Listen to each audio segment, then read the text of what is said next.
Aujourd'hui, c'est Earl Grey.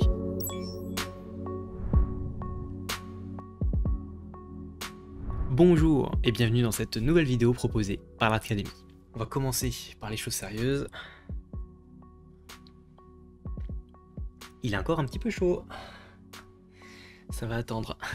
Pour ceux qui me suivent sur Instagram, vous avez dû voir passer une petite story où je pars refaire des photos que j'ai faites il y a quelques années maintenant. C'est une vidéo qui va arriver très bientôt, mais ça me demande un petit peu plus de temps que prévu. Alors pour vous faire patienter, comme je suis sympa, je me suis dit je vais vous faire quand même une petite vidéo. Il se trouve que récemment j'ai dû faire un reportage qui était dans un lieu un petit peu délicat, un petit peu on peut dire dangereux, et je me suis dit tiens, on n'en parle pas souvent, on parle pas souvent de ça, des risques qu'on peut prendre dans certaines situations, que ce soit en photo, en vidéo, dès qu'on commence à avoir du matériel et en fonction des endroits où on va aller, que ce soit en tant que particulier, pour le plaisir, ou en tant que professionnel, on peut être confronté à des situations un petit peu dangereuses. Alors voilà, j'ai une petite expérience dans le milieu et je me suis dit pourquoi ne pas vous partager 5 petites astuces que je mets en pratique régulièrement ou même au quotidien pour éviter qu'il m'arrive quoi que ce soit, et je touche du bois. Pour l'instant, il ne m'est rien arrivé. Alors, ça reste une activité relativement tranquille, la photo, la vidéo, on risque pas notre vie tous les jours, ça normalement c'est tranquille, donc c'est un peu normal qu'il me soit rien arrivé, mais je pense que ça peut-être arrivé à certains d'entre vous, et c'est quelque chose qui quand même arrive, voilà, malheureusement, donc autant se préparer un minimum pour éviter le plus possible ce genre de situation. Alors on est parti, c'est quand même bon quand c'est un petit peu chaud quand même. Première astuce, peut-être la plus simple, la plus évidente, mais pas la moins chère, c'est l'assurance. Assurer son matériel et s'assurer soi-même, je pense que c'est quelque chose d'assez évident, même si c'est pas tout le temps facile. Moi, c'est que depuis très récemment que j'ai assuré mon matériel et que je suis complètement assuré sur mon matériel, que ce soit pour le vol, pour la casse, pour voilà, pour tout ça. Ça fait un moment que j'ai une responsabilité civile professionnelle pour mes clients. Si je fais une connerie chez eux, si je casse quelque chose, si il arrive quoi que ce soit dans ce genre de situation, là au moins j'ai ce qu'il faut pour eux, mais pour moi je n'avais rien. Et un jour, par le plus grand des hasards, je me suis renseigné auprès de mon assureur et il m'a dit bah oui, on peut vous le faire. Alors c'est pas mal, je m'en suis encore jamais servi, heureusement, je touche du bois. Vous avez la situation du vol qui peut arriver n'importe où, n'importe quand, ça vous doutez bien, on a du matériel qui est onéreux.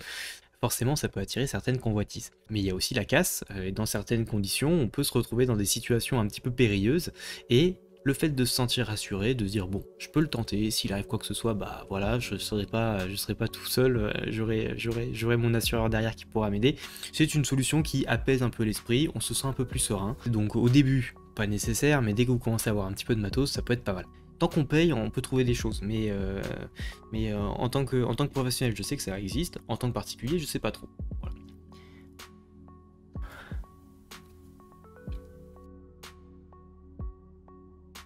Anticiper. Si tu regardes Jason Bourne, tu sais de quoi je parle. Jason, lui, quand il rentre dans un lieu, il regarde à chaque fois les issues de secours, les caméras, voilà, il anticipe, il sait dans quel environnement il évolue, et ça peut être important. Je vais pas pousser à l'extrême jusque là, mais en fonction des endroits, ça peut être intéressant de savoir par où tu peux te dégager, par où tu peux envisager une fuite, ça peut être très important.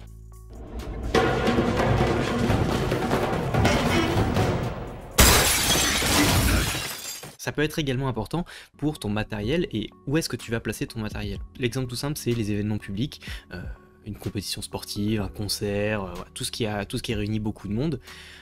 On vient avec son matos, des fois avec un sac à dos, des fois voilà, avec plus ou moins de matos, et c'est toujours ennuyant de se trimballer avec son sac pour faire les photos. On aime bien le poser quelque part, on aime bien le laisser dans un coin pour être le plus confort possible et le plus libre de ses mouvements. C'est évident, c'est logique. Mais bon, on va pas le laisser n'importe où le sac. La première solution, c'est d'avoir quelqu'un de confiance à qui on peut confier le sac. Ça peut être votre copine, votre copain, ça peut être également un stagiaire, ça c'est super les stagiaires, ou un salarié, ou n'importe quelle personne de confiance, je répète bien, de confiance. Non pas que cette personne en elle-même va voler votre sac, évidemment c'est quand même une connaissance, il va pas faire ça, mais ça m'est déjà arrivé de confier à une personne sûr que je retrouve quelques minutes plus tard au bar en train de boire une bière en ayant complètement oublié sa mission initiale. Et donc bon, heureusement il s'est rien passé derrière, mais voilà, c'était pas méchant et tout ça, mais faites bien attention, voilà, à votre gars fiable, qu'au moins vous sachiez sur qui vous pouvez vous reposer. Quand on est professionnel, ou même peut-être en tant qu'amateur, ça peut se tenter, hein, si vous y allez, ils peuvent aussi vous l'accepter, c'est un peu plus délicat, mais en tant que professionnel, vous pouvez demander aux services de sécurité s'ils ont une pièce, un endroit où on peut mettre le matos. Ça c'est quelque chose qui peut être pas mal. Ensuite vous avez la solution guerrier que j'ai utilisée plusieurs fois. Vous vous équipez d'une caisse type Pelicase ou HPRC. Cette caisse là vous pouvez la fermer à clé et vous pouvez ensuite de ça, cette caisse, l'attacher avec une chaîne ou un cadenas, peu importe, à quelque chose qu'on ne peut pas arracher, un poteau, peu importe. Voilà, là comme ça vous êtes sûr qu'on ne peut pas vous mettre un coup de cutter dedans pour vous prendre le matos, ça reste une caisse dure, rigide, et on peut pas se barrer avec parce que elle est attachée. D'autant plus si vous avez une très grosse caisse, c'est aussi un peu compliqué de se barrer avec. Donc ça c'est une solution que j'ai déjà utilisée plusieurs fois et qui s'est avérée efficace quand on n'a personne avec soi, et généralement aussi quand c'est en extérieur où il n'y a pas de pièces dédiées, où c'est un petit peu à l'arrache, ça peut être une bonne solution. Évidemment vous restez quand même dans le périmètre, vous vous éloignez pas trop, hein, voilà, logique quoi. Pour l'anticipation aussi, c'est quand on va se rendre sur un lieu, avant de se rendre sur ce lieu-là, on peut se renseigner, que ce soit sur Google Earth ou sur Internet, savoir sur quel endroit on va, dans quel endroit, dans quelle rue, dans quel quartier ça se trouve, préparer en fait sa captation pour ne pas avoir de mauvaises surprises, savoir un petit peu, savoir si on peut y aller seul, s'il faut être accompagné, toutes ces choses-là. La préparation de sa mission, c'est très important. Troisième astuce, et non des moindres, parce que je l'ai complètement oublié, ma petite note, ne pas s'éparpiller.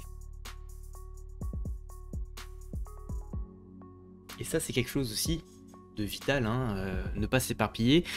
J'en vois beaucoup des photographes, des vidéastes sur les tournages, surtout sur les événements et tout ça, partir en wide complet, laisser des objectifs à droite, des trépieds à gauche, voilà, faire toutes ces choses-là. Je vous le déconseille, tout simplement, parce que si vous le faites, vous avez dans soit d'oublier du matos, soit d'en perdre, soit de vous en faire subtiliser discrètement. Donc, restez compact, toujours. Vous avez besoin de quelque chose, vous allez chercher dans votre sac, vous refermez votre sac et vous y retournez. Et dès que vous avez terminé avec cette chose-là, vous la ramenez dans le sac et ainsi de suite. On reste focus, on reste centralisé. C'est quelque chose qui est important, qui est contraignant. Très contraignant, surtout quand on est seul, parce que quand on est seul, il faut gérer la captation, il faut gérer son matériel, et puis en plus ça il faut gérer la maintenance, de ramener tout, de ranger tout, de ressortir de tout ça, de penser à où est-ce qu'il... C'est une horreur. Moi-même c'est une horreur. Je suis toujours tenté de laisser un objectif posé quelque part ou un trépied là, et puis je me dis bon allez, j'irai le chercher plus tard et tout. Toujours tenté de faire ce genre de choses, mais c'est pas recommandé.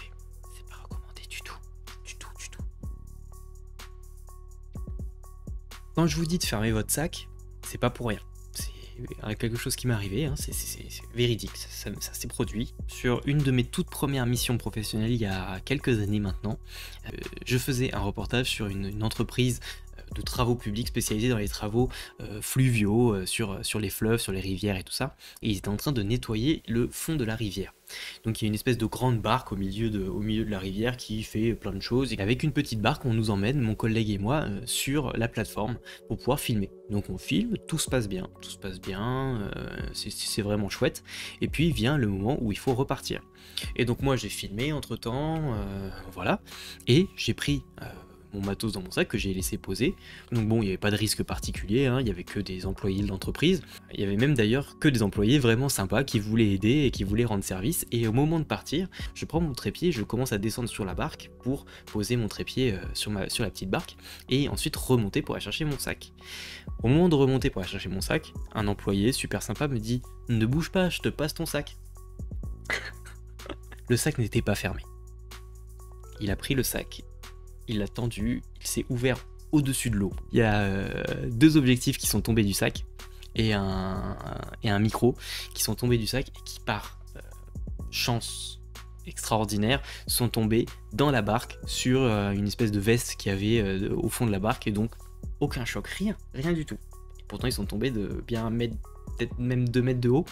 Donc vraiment c'était un miracle, je m'en suis très bien sorti, mais le choc a été tellement fort, mon cœur s'est tellement arrêté sur cette chute. J'ai vu l'eau, j'ai vu tout ça, je me suis dit plus jamais. Plus jamais je laisse ouvert mon sac, plus jamais ce genre de choses se produira. Et donc du coup, pensez bien à bien fermer votre sac, parce que même vous-même, hein, ça peut arriver, vous êtes pressé, vous voulez repartir, vous tirez votre sac, ça peut s'ouvrir. Donc voilà, très important ce petit point, très important. Quatrième point, l'habit fait le professionnel. Cette astuce-là s'adresse surtout aux professionnels. Mais bon, en tant que particulier, ça peut vous être utile. On connaît tous la citation « l'habit ne fait pas le moine ». En tant que professionnel, c'est important d'avoir une image professionnelle, que ce soit pour ses clients, mais aussi pour toutes les personnes qui vont nous voir exercer. Que ce soit en photo ou en vidéo, vous n'allez pas forcément avoir tout le temps les mêmes clients. Vous n'allez pas vous habiller et vous équiper de la même manière si vous allez sur un mariage ou si vous allez filmer un documentaire animalier en haut du Mont Blanc. Forcément, c'est pas du tout les mêmes équipements et donc forcément, les exigences sont pas les mêmes. Mais c'est important d'être en cohérence avec ce qu'on fait et d'être en cohérence avec l'environnement dans lequel on est. Quand je vais dans des endroits qui sont un petit peu chauds, qui craignent un petit peu, je vais m'équiper de manière à être le plus sobre possible, de ne pas attirer l'attention et d'avoir une image vraiment professionnelle, carrée. Le gars qui est là, qui vient faire son petit truc et qui repart, voilà, tranquillement, qui n'attire aucune attention. Et je vais mettre un point très important sur les chaussures. On en a déjà parlé dans la vidéo sur mes astuces pour filmer du sport. Et là, c'est mes astuces pour pouvoir se barrer rapidement en courant. Et bien, si vous avez des bonnes chaussures bien attachées, vous pouvez vous barrer rapidement en courant et vous dégager d'une situation un petit peu inconfortable. C'est très important d'avoir des chaussures fiables et bien attachées sur le moment. Vous pouvez le demander, je pense, à n'importe quel journaliste ou reporter de guerre ou dans des situations un petit peu délicates. Je pense qu'ils ne se trimballent pas en tongs ou en crocs. Il y a très peu de chances que ce soit le cas. Et enfin, dernier point, peut-être le plus difficile d'ailleurs pour certains, savoir dire non.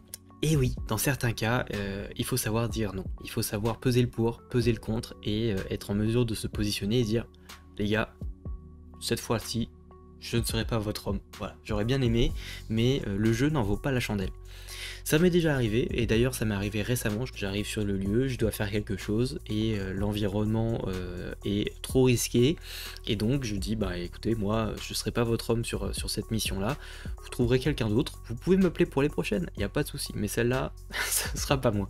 Donc ça c'est quelque chose qui n'est pas facile, surtout quand on se lance au début, quand on est jeune, quand on n'a pas encore une assurance et une certaine réputation qui nous permet de nous positionner et dire non, ça peut être très compliqué, mais il faut pas hésiter, si vous le sentez, vous avez confiance en vous, vous savez juger les choses, si votre instinct personnel et professionnel vous le dit, vous dit ça sent pas bon cette histoire, dites non, voilà, ça sera pour la prochaine, il n'y a pas de souci. Bientôt fini. Voilà pour cette petite vidéo. Alors on n'en parle pas souvent, j'ai pas l'impression qu'il y ait beaucoup de vidéos sur ce sujet, c'est pas forcément la vidéo la plus fun, c'est clair, mais bon, si ça peut vous aider, si ça peut vous apporter quelques petites astuces et vous éviter des petits ennuis, ça me ferait plaisir, voilà, ça me ferait très plaisir. Du coup, c'est pour ça que je vous ai partagé ces petits retours d'expérience. Je vous raconterai mes histoires un petit peu périlleuses en photo, en vidéo. Ça fera partie des histoires de art, comme on dit. Je sais qu'il y en a certains qui sont intéressés parce que la dernière vidéo, j'ai fait un sondage qui est toujours disponible d'ailleurs, que vous pouvez aller remplir. Et je vous invite à aller le remplir parce que je vais le laisser actif pendant un moment pour savoir vraiment ce qui vous intéresse sur la chaîne, ce que vous avez envie de voir et ce que vous n'avez pas envie de voir aussi. Le lien est dans la description, vous pouvez aller le voir. Et donc du coup voilà, je ferai ces petites vidéos là, j'en ai pas mal en stock là qui sont écrites, je les vois là, elles sont toutes là, il faut juste que je prenne le temps de les faire, mais ça va arriver très prochainement. N'hésitez pas à me rejoindre sur les réseaux, que ce soit sur Facebook, Instagram et Twitter, où j'essaie d'être assez présent dessus. Et on ne perd pas de vue l'objectif Twitch, les 50 followers sur Twitch, on est monté un petit peu, on est à 38 à l'heure où je vous parle, on y est presque, on s'accroche, on donne tout. On donne tout, notre objectif il est tout là-haut, tout là-haut. Et puis bon, pour la chaîne, l'objectif il est illimité, abonnez-vous tant que vous voulez, tant que vous kiffez, voilà, ça c'est cool, ça m'aide. Plus on sera nombreux, plus on pourra faire de choses, plus on aura des possibilités, et ça c'est chouette, ça c'est ça qui me motive aussi. J'espère qu'on va pouvoir envoyer de plus en plus du lourd, donc voilà. La prochaine vidéo c'est pour très bientôt, et au cas où on se reverrait pas d'ici là, je vous souhaite une bonne soirée, et une excellente nuit.